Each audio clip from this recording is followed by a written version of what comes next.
Influential English philosopher and political theorist John Stuart Mill said, "A man who has nothing for which he is willing to fight, nothing which is more important than his own personal safety,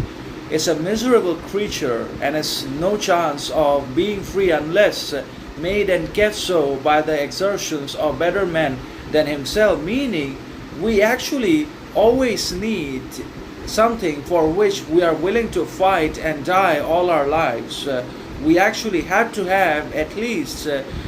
some aims, ambitions, intentions, and desires that always drive us and that always keep us in the action, and that also simultaneously, upon their pursuit, provide us with significance, worth, meaning, and importance, and make our whole lives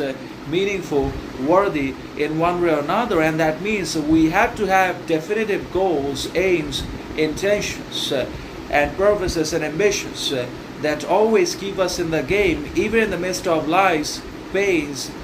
and difficulties, or despite external challenges, demands, societal dictates, conditioning,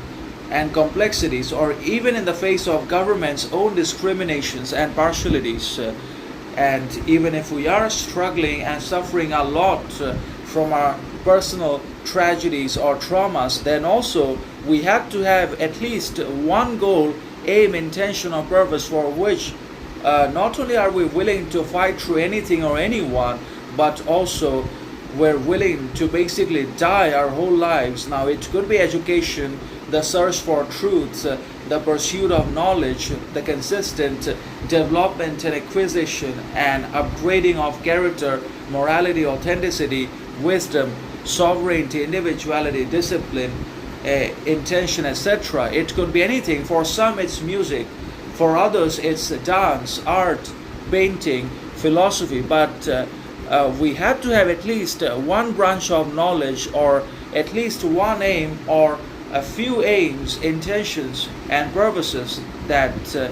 constantly provide us with significance, substance, and make us and keep us meaningful, worthy in the long run,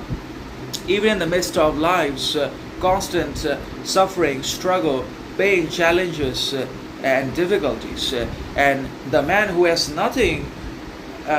for which he is willing to either fight or die, the man whose life is empty, with no ambition, goal, or intention in his mind, then he becomes a miserable creature, and he has to be made good or better by the better men around him and their exertions.